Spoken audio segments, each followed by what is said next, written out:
news, Taliban announces new Afghan government.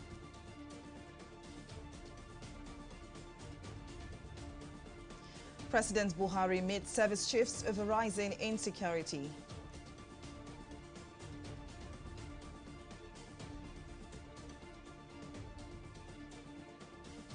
And INEC insists no electronic accreditation, no voting in subsequent elections. A warm welcome to you and thank you for joining us on News Now. I am Folashade Ogurinde. We begin with news from Afghanistan, where the Taliban has unveiled a new government and declared the country an Islamic emirate after taking control of Panjshir province, the last area held by resistance forces. Taliban spokesman Zabihullah Mujahid announced at a news conference that Hassan Haqqand, one of the movement's founders, had been appointed acting prime minister of the new Afghan government. Also, one of the founding members of the Taliban and its political leader, Abdul Ghani Baradar, was named acting deputy prime minister. The Taliban seized control of the most of the country more than 3 weeks ago, ousting the previous elected leadership. Well, back home in Nigeria, President Muhammadu Buhari has expressed concerns over the security situation in Zamfara State and the country's north-central region. After hours of meeting with security chiefs at the presidential villa on Tuesday, the president directed the heads of the country's security agencies to find tactics to solve the security challenges. Speaking after the meeting, the Minister of Defense, Bashir Magashi, and the Inspector General of Police, Usman Baba, said the main focus of the engagement is to review the country's security situation in order to resolve the challenges. The state in which these things are happening in Zamfara State and North Central is a source of concern to the government and to all agencies that are responsible for the execution of the operations in the North Central. The Commander-in-Chief has emphasized this today, that without security, nothing can go. So he has directed us to find ways, tactics, and styles in which we can get out of this, and we assure him that we'll do our best to ensure the mission is successful. School children and students are abducted, selective abductions and killings are done. This narrative must change. We have assured him and promised him that we'll make effort to do more, but he is also thanked us and praise us for what has been done so far, but we should improve much so that people can go about their lawful businesses. President Muhammadu Buhari says the federal government will continue to draw from the expertise and consistency lent from Rotary International in the extradition of polio in the country to strengthen the health sector. Buhari said this when he received the president of Rotary International, Shekhar Mehta, at the State House as part of activities lined up for Mehta's tour of Rotary's club in Nigeria. TV360's Mary Kanu has the details. It's been nearly a year since Nigeria attained polio-free status on August 25, 2020, but the recent reoccurrence of 120 new cases of environmental polio in the country threatens this achievement. This concern is the central agenda for Rotary International President Shekhar Mehta on his first visit since assuming office in July 2021. There have been recently about 23 cases of polio, vaccine-derived polio cases in north and south parts of Nigeria. So there is a humble request on behalf of the National Polio Plus Committee here, if the Presidential Task Force can once again start meeting. It has not met for about 2 years, and also if the other expert review committee, which has not met for considerable time, if that can meet, it probably can help contain this outbreak also. President Muhammadu Buhari, while thanking Rotary International for its invaluable support, said health interventions invested into the country's health sector has gone a long way in improving Nigeria's healthcare indices. And to commend the great work you have done in Nigeria in the area of polio eradication and maternal, newborn and child health and most recently the coronavirus vaccination campaign. Nigeria has benefited from your kind support, most particularly in the fight against polio, with a total sum of $268 million United States dollars provided by Rotary International.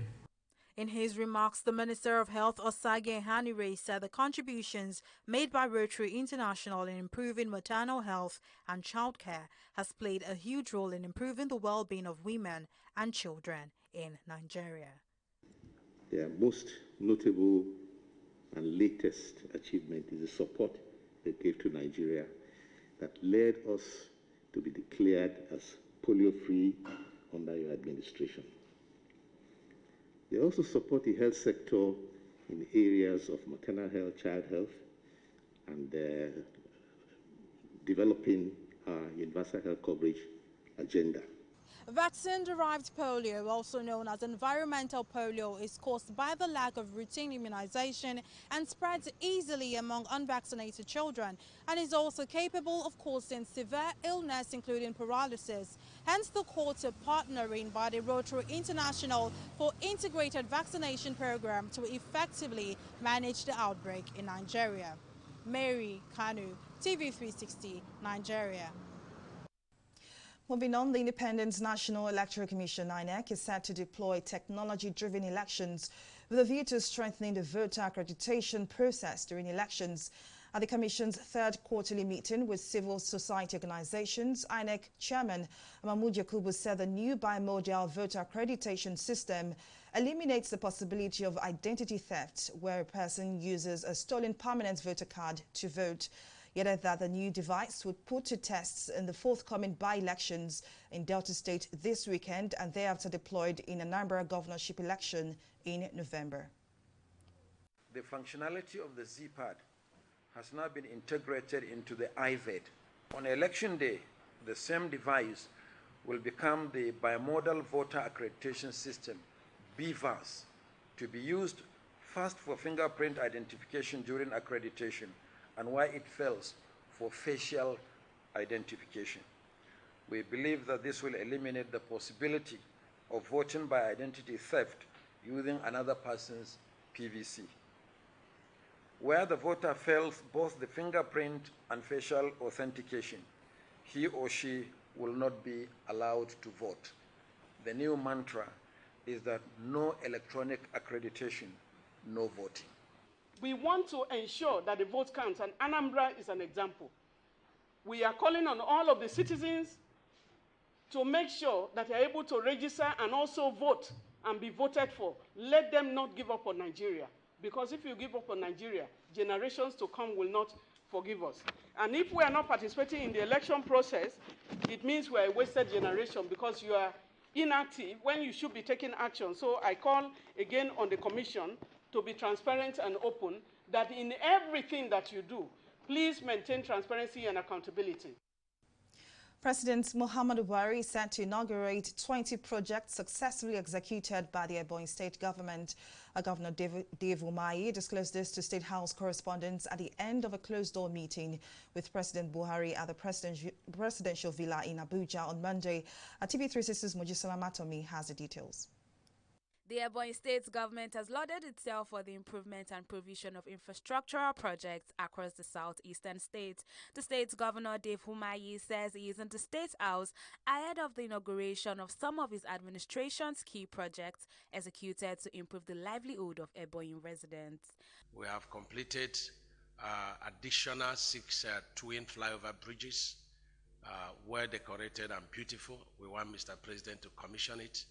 We want Mr. President to commission the St. Margaret International Market, the largest market in West Africa. We want Mr. President to commission it. We built a very mighty building, which we call medical school for the Ekweme Federal University. Completed. We want Mr. President to commission it. We have over 200 kilometers of concrete roads in Ebonyi State, some of them federal roads, some concrete roads, and these are the major ones. Want Mr. President to commission it, because we have over 1,000 kilometers of road completed since my first tenure.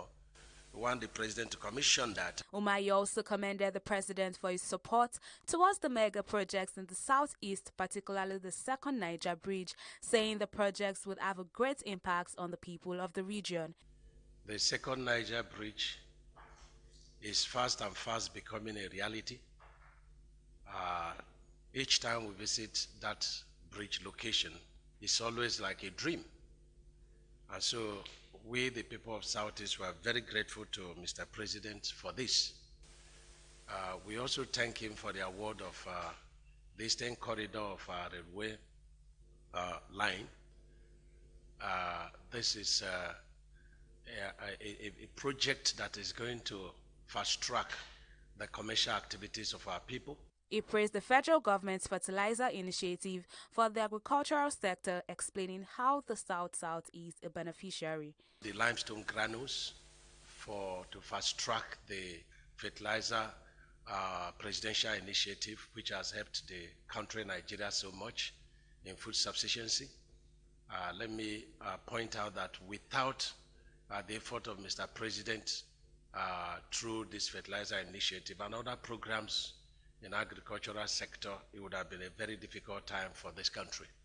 And so that project is supposed to produce limestone granules to enable us produce fertilizers to serve the south, southeast, and the north part of north central. Governor Umahi also revealed that Ebonyi State International Airport will be ready for commissioning by 2022. Mojisola Matomi, TV360, Abuja. Following the recent spike in cholera cases in Nigeria, the federal government has flagged off a nationwide environmental sanitation response to tackle the outbreak. The Federal Ministry of Environment, in collaboration with other relevant stakeholders, commenced the intervention campaign in Kuba, an epicenter of the disease in Abuja. Onyadekunle has the details. Cases of cholera have been reported in several parts of the country with alarming fatality rates. As of August 17, 2021, the Nigeria Center for Disease Control had reported over 37,000 suspected cases, including 1,149 deaths in 24 states, including the Federal Capital Territory. To this end, the federal government, in partnership with relevant organizations, has flagged off a series of response activities. In responding to the recent cholera outbreak, the Federal Ministry of Environment immediately activated the sanitation desk in the 36 state ministries of environment and the FCT, urging them to carry out environmental sanitation activities in their various states aimed at containing the outbreak. I am also glad to note that environmental health officers in the states and local governments across the country have intensified their efforts in carrying out sanitary inspection of premises and abatement of nuisances that will result in cholera outbreak and other diseases such as Lassa fever, yellow fever, smallpox, and the like. Both local and international partners also expressed commitment to help Nigeria create access to safe water. As partners, we collaborate with the government, civil society, and the private sector to create access to safe drinking water while promoting community-led water safety planning. When we talk of water safety planning, we're talking of a situation where the user of the water ensure that the water that he fetches from the point or the tap is he preserve the safety of that water, the quality of the water, by the way he carries it, he stores it in the house, and he's using it to ensure that he don't self-contaminate the water that is safe at the point of fetching. And in recognition of the negative implication of these indices of national development, the Federal Ministry of Water and Resources, in collaboration with partners, stakeholders in the wash sector, developed a roadmap towards making Nigeria open defecation free by 2025, Partnership for Expanded Water, Sanitation and Hygiene, that is our P-WASH program, and the National WASH Action Plan to revitalize the sector, including the declaration of a state of emergency in the wash sector, as well as other initiatives such as the Clean Nigeria, Use the Toilets campaign. From time to time, Nigeria and its neighbors in West Africa suffer cholera outbreak, and as part of its sensitization on the importance of cleanliness and hygiene, The federal government is planning to build a modern toilet with borehole and solar-powered pump in Banzago community, which is in Kubwa, which is currently the epicenter of the outbreak in the nation's capital. Oyin Adekunle, TV360, Nigeria. Well, let's take a break here, but still to come, ECOWAS plans virtual summit on Guinea crisis. Details of this story and more after this break.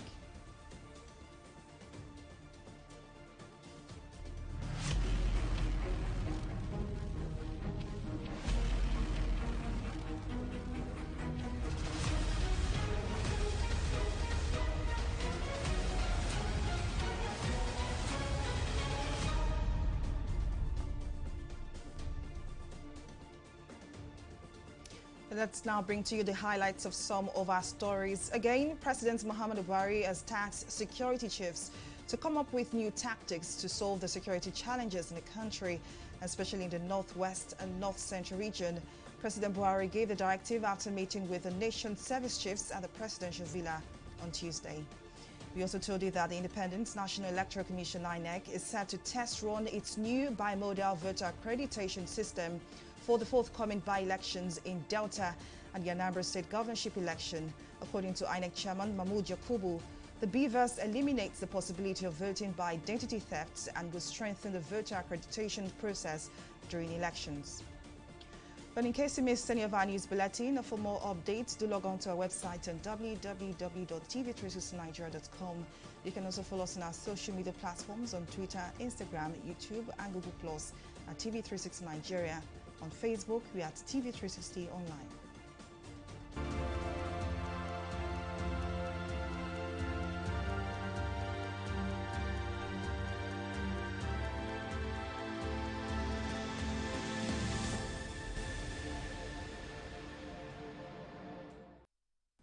The federal government is set to restart the administration of the AstraZeneca COVID-19 vaccine as first dose across the country after receiving additional vaccines from donors.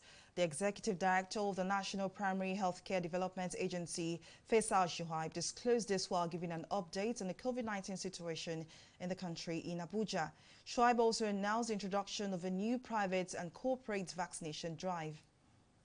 We received an additional 1,394,480 doses of the vaccine through the COVAX facility. We also received 1,123,200 doses of the Johnson & Johnson COVID-19 vaccine late evening on Saturday, the 4th of September. In recognition of the fact that some workers may find it difficult to leave their duty post to the vaccination sites, we have introduced an expanded in-situ corporate vaccination. This entails making special arrangements for eligible staff, dependents, and retirees of ministries, departments, and agencies of government and the private sector to get vaccinated in their office premises. MPAs, public and private corporate organizations that require staff to be vaccinated should visit www.mphcda.gov.ng to fill the request form. These services will be provided at no cost to the ministries, agencies, or corporate bodies. States and LGAs should please note that no fees or levies should be. We'll take a breather here and return with more stories and business. To stay with us.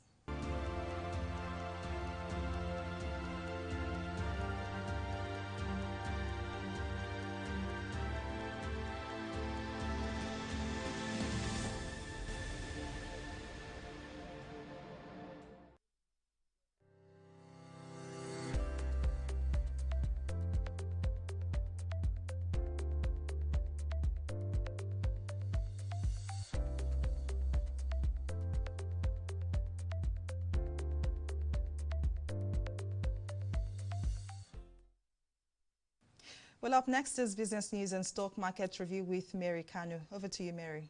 Thank you very much for that, Shadi. And in business, President Muhammadu Buhari has appreciated the Kingdom of Saudi Arabia for conceding all production quota to Nigeria in the past. The president, while playing host to Saudi Arabian Minister of Foreign Affairs Prince Faisal bin Farhan Al Saud at the State House on Tuesday, declared that the oil-rich kingdom has been quite kind to Nigeria. He says the country needed all the revenue it could get from oil, a mainstay of the economy, and Saudi Arabia has been very kind by reducing production to accommodate Nigeria a number of times. On his part, Prince Al Saud says the kingdom appreciates the relationship with Nigeria and is ready to strengthen it even further. The Group Managing Director of the Nigerian National Petroleum Corporation, Mele Kyari, has said that the earliest the corporation can issue its initial public offer to investors is in the next 3 years. Kyari, who revealed this during a television interview, noted that the NNPC, which is set for full commercialization in the next 6 months, would operate under the Companies and Allied Matters Act. He, however, said the NNPC may not be able to offer its shares to the public by 2022 or 2023 due to certain bottlenecks that had lingered over the years. Well, joining us on the news to further discuss this is Richard Akimoladon, a stockbroker. Thank you for joining us on the news. Now, Mele Kyari says this decision is based on certain bottlenecks. If you could make an informed guess, what do you think these bottlenecks are that would take almost 3 years to resolve? Good evening. Thank you for having me. So, as you rightly said, that the Group MD of NNPC said they need to, the reason for the long period before they can come to the exchange to be listed is to make their book look good. As you all know that for the past 44 years or thereabouts, the company, NNPC, have not been posting profit on their books. And they're trying to clean their books so that their figures can look good and look attractive for any investor that is willing to buy their shares. Well, now, if this plan eventually falls through, what contributions do you think will the NNPC listing make on the stock market? Well, it's going to be a positive one for the market, as listing of NNPC is going to attract new investors, both local and foreign investors, to the market. It's going to increase the level of transaction that we'll be seeing going forward on the exchange, and a lot of good things going to come to the market because of the listing. Akimolado, stockbroker, thank you very much for joining us on the news. Well, we'll take a break and return with a review of the stock market. Don't go away.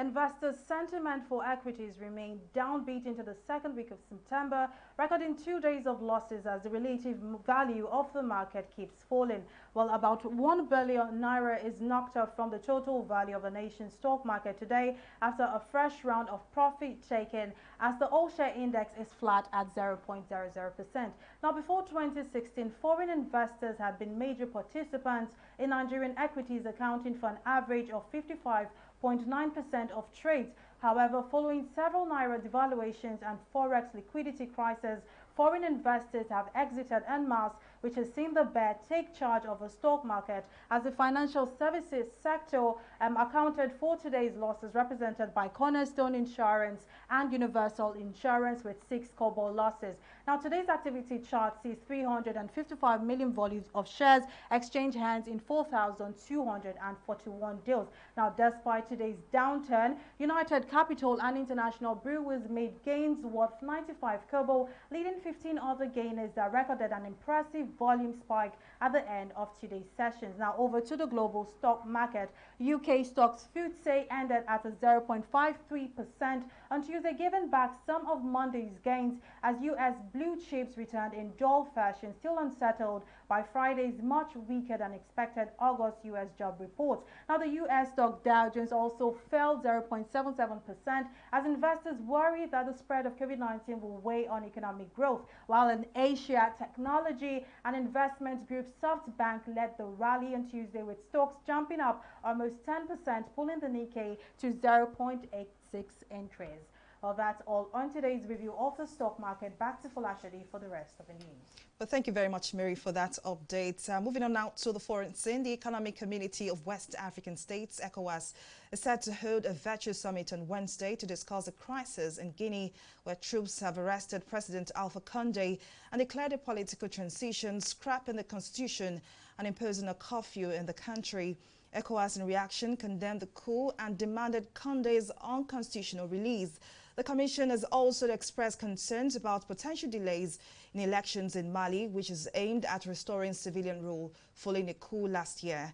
In a statement, ECOWAS said it remained worried by the lack of concrete action to prepare for the vote, which has been promised for February 2022 by Colonel Assimi Goïta. Well, up next is Entertainment Reports.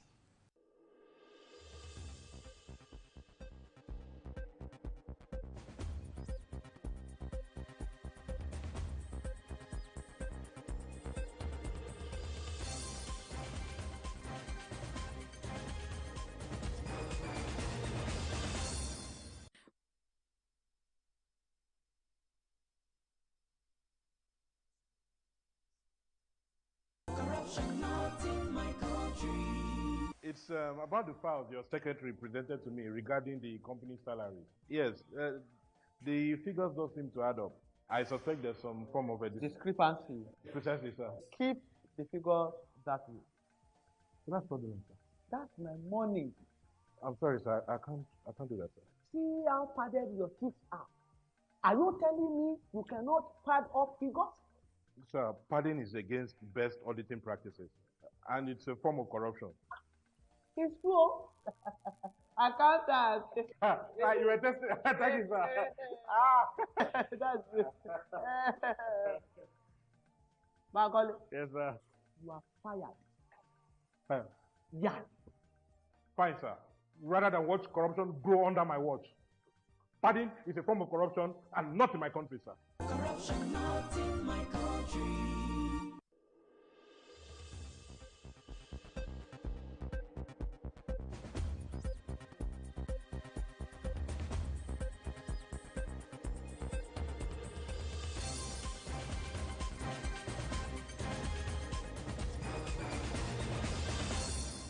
Reactions have continued to trail comments from the ex-housemates Boma and Tega regarding their relationship in the house following their eviction on Sunday. In a recent interview, Tega said she will own up to her actions while tendering an apology to Nigerians and her husband. The married mother of one set tongues wagging with a video that went viral, which featured her kissing fellow housemates Boma while in bed. Tega's husband Ajebo Chris Lawrence, in another interview, stated that he has no plans of turning his back on his wife and will give her a second chance if she comes back to apologize. Meanwhile, Boma has apologized to Nigerians for having his romantic relationship with Tega, referring to it as one of his many mistakes while in the house. However, he says it takes full responsibility, adding that things can only get better. Sunday's evening eviction was met with massive jubilation. September 6, 2021, Nigerian singer Tems announced that her sophomore EP is set to drop next week. This comes after a stellar year where she's featured on chart-topping Essence alongside Wizkid and Justin Bieber, while she's also featuring on a song with Drake. In 2019, Tems launched with singles Luku Luku and Mr. Rebel. She followed it up with Try Me and then released 2 more singles before her debut EP for Broken Years. And that is all that's worth for you in the entertainment segment of News Now.